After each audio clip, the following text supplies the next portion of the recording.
അസ്സലാമു അലൈക്കും വറഹ്മത്തുള്ളാഹി. കുട്ടികളെ, മുലാഫിൻ ഇലൈഹി ഇതിനെക്കുറിച്ച് നമ്മൾ പഠിച്ചിട്ടുണ്ട്. ആ പഠിച്ച ഭാഗങ്ങളൊന്ന് ക്ലിയർ ചെയ്യാൻ വേണ്ടിയിട്ടാണ് ഇത് നമ്മൾ ചെയ്യുന്നത്. അപ്പോൾ കസ്റുൻ പ്ലസ് ഒനിയുൻ, കസ്ർ എന്ന് പറഞ്ഞാൽ കൊട്ടാരം, ഒനിയ എന്ന ധനികൻ. നമ്മൾ മലയാളത്തിൽ തന്നെ നേരെ ഓപ്പോസിറ്റായിട്ട് കേൾക്കും ഇതിൻ്റെ അർത്ഥം വരിക. ഇത് തമ്മിൽ ചേർക്കണം. അതായത് ഇപ്പോൾ ധനികൻ്റെ കൊട്ടാരം, നമ്മൾ ധനികൻ്റെ കൊട്ടാരം എന്ന് പറയുമ്പോൾ സാധാരണ വനിയുൻ കസ്റു എന്നുള്ള രൂപത്തിലാണ് വരേണ്ടത്. അപ്പോൾ അതാണ് ശ്രദ്ധിക്കേണ്ടത്. ഫസ്റ്റ് നേരെ കൊട്ടാരത്തിനെയാണ് ചേർക്കുന്നത്. കാരണം കൊട്ടാരം എന്നത് ജനറലായിട്ട് കിടക്കുകയാണ്, എല്ലാ കൊട്ടാരം വിടും. അപ്പോൾ ആ കൊട്ടാരം ആരതാണ്, വനിയൻ്റെതാണെന്ന് പറയാൻ അതിലേക്ക് ചേർത്താൻ വേണ്ടി ഉപയോഗിക്കുന്നതാണ് മുലാഫ് ഇലൈഹി എന്ന് പറയുന്നത്. മുലാഫ് ഇലൈഹി. അപ്പോൾ എന്തെങ്കിലും ഒന്നേക്ക് ചേർത്താൽ പിന്നെ അത് സ്പെഷ്യലായി മാറി. അപ്പോൾ കൊട്ടാരം എല്ലാ കൊട്ടാരത്തിൽ നിന്നും ധനികൻ്റെ കൊട്ടാരമായി മാറാൻ വേണ്ടിയിട്ടാണ് ഈ മുലാഫിൻ ഇലൈഹി എന്നത് ഉപയോഗിക്കുന്നത്. ഇങ്ങനെ ചേർക്കുന്ന സമയത്ത് നേരെ തിരിച്ച് ചേർക്കണമെന്ന് പറഞ്ഞു. ഇവിടെയുള്ള കസ്റുൻ എന്ന തൻവീന് പോകും, അപ്പോൾ കസ്റു എന്നായി മാറും. അതേപോലെ തന്നെ ഈ മുലാഫിൻ ഇലൈഹിക്ക് ഇവിടെ എന്തായി മാറും, ജറായി മാറും ചെയ്യും. ഇവിടെ തൻവീൻ ഒമ്മന്നെ ഉണ്ടായിക്കൊള്ളണമെന്നില്ല, അത് ഓരോന്നിൻ്റെയും മിറാബിനനുസരിച്ച് മാറ്റങ്ങൾ വരും. ഇവിടെ ഇപ്പോൾ മുബത്തതായതുകൊണ്ട് കസ്റുൻ എന്നാണ് വരിക. അപ്പോൾ അതേപോലെ മഫൂലാവുകയാണെങ്കിൽ ഇവിടെ നെസ്ബൈക്കാരം വരിക, അപ്പോൾ ഫത്തഹായിരിക്കും വരിക. അപ്പോൾ അത് അങ്ങനെ ഏതായാലും തൻവീൻ അതിനുണ്ടോ ആ തൻവീനെ കളയും ഇങ്ങനെ രണ്ടും ചേർക്കുന്ന സമയത്ത്. രണ്ടാമതായി ഇവിടെ തൻവീൻ കസ്റായിട്ട് വരും, അതായത് അല്ലെങ്കിൽ വെറും കസ്റായിട്ട് വരും. അതായത് ഇവിടെ ജറാണ് ഈ മുലാഫിൻ ഇലൈഹിക്ക് വരിക എന്നർത്ഥം. ജറിൻ്റെ അടയാളമാണ് കസ്ർ. അപ്പോൾ അതേപോലെ തന്നെയാണ് ഇപ്പോൾ ഇതിലുള്ള ഉദാഹരണം. ഇത് ഗേറ്റിലെ പാറാവുകാരൻ, ഹാരിസ് എന്ന് പറഞ്ഞാൽ പാറാവുകാരൻ എന്നാണ്. അൽ ബവ്വാബത്തു എന്ന് പറഞ്ഞാൽ ഗേറ്റ്. അപ്പോൾ ഗേറ്റിൻ്റെ പാറാവുകാരൻ അല്ലെങ്കിൽ ഗേറ്റിലെ പാറാവുകാരൻ എന്നൊക്കെ നമ്മൾ പറഞ്ഞതിന്. അപ്പോൾ നമ്മൾ ആദ്യം വേണ്ട ബവ്വാബത്ത് നമ്മൾ മലയാളത്തിൽ ആലോചിക്കുമ്പോൾ ബവ്വാബത്തു ഹാരിസ് എന്നൊക്കെ കാരണം കുട്ടികൾ ഒറ്റടിക്ക് എഴുതാം. അപ്പോൾ അത് ശ്രദ്ധിക്കേണ്ടതുണ്ട്. അപ്പോൾ നേരെ തിരിച്ചാണ് എഴുതേണ്ടത്. ഹാരിസുൻ അൽ ബവ്വാബത്തു ആണ്. ചേരുന്ന സമയത്ത് എന്തും തൻവീൻ ലമ്മ പോയി, ഹാരിസുൽ ബവ്വാബത്തി. ഇവിടെ എന്തായി ബവ്വാബത്തി, ഇവിടെ വനിയ്യ് എന്ന് പറഞ്ഞു. ഇവിടെ അലിഫ്ലാമ് വന്നാൽ പിന്നെ തൻവീൻ ഉണ്ടാവില്ല. അപ്പോൾ ബവ്വാബത്തി, ഹാരിസുൽ ബവ്വാബത്തി, ഗേറ്റിലെ പാറാവുകാരൻ. ഇതാ ജയ്ബുൻ കീശ, അൽ മിയത്തഫ് കോട്ട്. അപ്പോൾ കോട്ടിൻ്റെ കീശ, കീശൻ്റെ കോട്ടല്ല.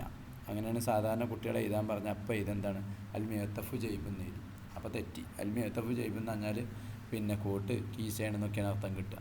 അപ്പോൾ കോട്ടിൻ്റെ ജയ്ബ് കീശ എന്നതിലേക്ക് മാറ്റണം. അതിനാണ് എന്ത് ജയ്ബുൽ മിയത്തഫി, കോട്ടിൻ്റെ കീശ.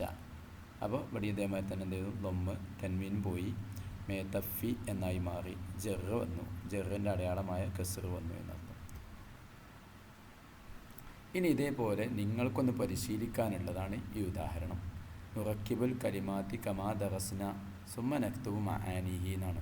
അപ്പോൾ ഇതിനെന്ത് ചെയ്യണം, കൂട്ടിച്ചേർത്ത് എഴുതണം, എന്നിട്ട് അതിൻ്റെ അർത്ഥം എഴുതണം എന്നാണ് പ്രവർത്തനം തന്നിട്ടുള്ളത്. ഇത് നമുക്ക് സ്ക്രീനിലിട്ട് നിങ്ങൾക്ക് കാണിക്കണമെന്ന് കരുതിയതായിരുന്നു. പക്ഷേ നമ്മളുടെ പ്രൊജക്ടർ കംപ്ലൈൻ്റ് ആയതുകൊണ്ട് പിന്നീട് അത് കാണിക്കാൻ കഴിഞ്ഞില്ല. അപ്പോൾ കലമുൻ മുഹമ്മദുൻ, അപ്പോൾ കലമുൻ മുഹമ്മദുൻ, കലമുൻ എന്ന് പറഞ്ഞാൽ പേന, മുഹമ്മദുൻ മുഹമ്മദിൻ്റെ പേന. ശരിക്കും നേരെ തിരിച്ചപ്പോൾ മുഹമ്മദിൻ്റെ പേനാണ് നമുക്ക് ആകേണ്ടത്. നിങ്ങൾക്ക് തെറ്റാതിരിക്കാൻ ഈ ഓർഡർ കൊടുത്തത് ശരിക്കും ഡിസോർഡറായിട്ട് തരണം, രണ്ടും കൂടി ചേർക്കുക എന്ന് പറഞ്ഞു കണ്ടാണ് തരേണ്ടത്. ഇന്നത്തെ പരീക്ഷയ്ക്കും നമുക്ക് എൻ്റെ ഒരു മോഡൽ വന്നിരുന്നല്ലോ. അപ്പോൾ കലമുൻ മുഹമ്മദ്, മുഹമ്മദിൻ്റെ പേന എന്നാകാൻ ഈ കലമിനെ ഇതിലേക്ക് ചേർത്തണം. അപ്പോൾ എങ്ങനെ വരും, നിങ്ങളൊന്നൊന്ന് ആലോചിച്ച് നോക്കൂ. കലമു മുഹമ്മദിൻ അല്ലേ, കലമു മുഹമ്മദിൻ. ഷജറത്തുൻ അൽഫനസു, ഷജറത്ത് എന്ന് പറഞ്ഞാൽ മരം, അൽഫനസു പറഞ്ഞാൽ ചക്ക. അപ്പോൾ ചക്ക മരം, അതായത് പ്ലാവ്. പ്ലാവിന് പറയുന്ന പേരെങ്ങനെയാണ്, ഷജറത്തുൽ ഫനസി. ജയ്ബുൻ അൽ ബന്തലൂനു അല്ലേ, ജയ്ബ് എന്ന് പറഞ്ഞാൽ കീശ, ബന്തലൂന് പറഞ്ഞാൽ പാൻറ്റ്. അപ്പോൾ പാൻറ്റിൻ്റെ കീശ ജയ്ബുൽ ബന്തലൂനി. ഇങ്ങനെയാണ് അത് ചെയ്യേണ്ടത്. ഇനി ഇതിനാവുമ്പോൾ ഇപ്പോൾ ഇവിടെ നാത്തുള്ളടത്തൊക്കെ ഇവിടെ തൻവീൻ ലമ്മായിട്ട് വന്നതാണ്. ഇതും കൂടെ ഈ പാഠത്തിൻ്റെ രണ്ടാം ഭാഗമായിട്ട് നമ്മൾ പഠിക്കുന്നുണ്ട്. ബാബാനി, അലിഫും നൂനും ചേർന്നാൽ രണ്ടെണ്ണം എന്നർത്ഥം കിട്ടും. അപ്പോൾ ബാബാനി, ബാബാനി അൽ മസ്ജിദു കബീറുൻ അല്ലേ, ഇതാണ് ചേരേണ്ടത്. അപ്പോൾ പള്ളിയുടെ രണ്ട് വാതിലുകൾ വലുതാണ്. പുസ്തകത്തിൽ തന്നെ ചെയ്യാനുള്ള വർക്കാണ്. അപ്പോൾ എന്ത് ചെയ്യും, ഈ മസ്ജിദിലേക്ക് 2 ബാബ് എന്ന് ചേരുമ്പോൾ ഇതിൻ്റെ തെൻവീൻ നൂനിനെ, ഇതിൻ്റെ ഈ നൂനിനെയാണ് കളയാം. ഇവിടെ പിന്നെ തെൻവീൻ കളയല്ല. അപ്പോൾ അലിഫും അവിടെ ബാബാന്ന് അലിഫ് വരെ നിൽക്കും. ഈ നൂനിനെ എന്ത് ചെയ്യും, കളയും. ഈ ജമ്മാവുമ്പോൾ വരും, പക്ഷെ അത് ഇപ്പം നിങ്ങളെ പാഠപുസ്തകത്തിലില്ല.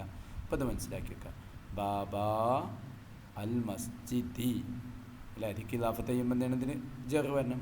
ബാബാ അൽ മസ്ജിദി. പിന്നെ എന്താണ് പറയുക, 2 വാതിലിനെ പറ്റിയാണ് പറഞ്ഞത്. അപ്പോൾ 2 വാതിൽ 2 എണ്ണം വലുതാണ്. അപ്പോൾ അതിനെന്ത് വേണം, കബീർ എന്ന് പറഞ്ഞാൽ പോലെ. അപ്പോൾ എന്ത് വേണം, കബീറാനി. ഇനി ഐനാനി അല്ലേ, 2 കണ്ണുകൾ. അൽഫീലു ആനയുടെ. സഗീറത്തുൻ ചെറുതാണ്. ഐന് എന്നുള്ളത് മുഅന്നസാണ്. നമ്മളെ ശരീരത്തിലുള്ള 2 ഉള്ള അവയവങ്ങളൊക്കെ മുഅന്നസുകളാണ്, സ്ത്രീലിംഗാണ്. അപ്പോൾ അതുകൊണ്ടാണ് സഗീറത്ത് വന്നത്. അപ്പോൾ ഐനാ അൽഫീലി, ഐനാ അൽഫീലി വായിക്കുമ്പോൾ ഐനൽ ഫീലി എന്ന് വായിക്കും, അലിഫ് വേണം. അപ്പം നീട്ടി വായിക്കൂല എന്ന് ഓർത്തും. ഐനൽ ഫീലി 2 എണ്ണം വന്നുകൂടും. അതുകൊണ്ട് സഗീറത്താനി അജലത്താനി പറഞ്ഞാൽ ചക്രം, സൈക്കിളിൻ്റെ 2 ചക്രങ്ങൾ പുതിയതാണ്. അപ്പം അജലത്ത അദ്ദറാജത്തി, അജലത്ത അദ്ദറാജത്തി ജദീദത്താനി 2 എണ്ണമായില്ലേ. അപ്പോൾ ജദീദത്താനി അവിടെ ഉണ്ട്. അജലത്ത അദ്ദറാജത്ത് എന്നെഴുതുക. വായിക്കുമ്പോൾ എന്ത് ചെയ്യും, ആ അലിഫിനെ ഒഴിവാക്കും.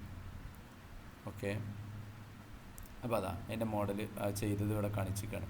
ബാബാനി അൽ മസ്ജിദു കബീർ എന്നുള്ള എന്തായി, ബാബാ അൽ മസ്ജിദ് കബീറാനി. അപ്പോൾ അതേമാതിരി ഇനി നിങ്ങൾ ചെയ്യാനാണ്, നിങ്ങളുടെ പുസ്തകത്തിൽ ഇതേമാതിരി ചെയ്യാൻ വേണ്ടി തന്നിട്ടുണ്ട് അല്ലേ. അപ്പോൾ ഇവിടെ എന്ത് ചെയ്യും, സഗീറത്താനി മാറ്റണം. സഗീറത്ത് എന്നുള്ളത് ഇത് അതേമാതിരി തന്നെ മാറ്റിയിട്ട് ചെയ്യണം. ഓക്കെ, നമ്മളവിടെ പറഞ്ഞു. ഓക്കെ.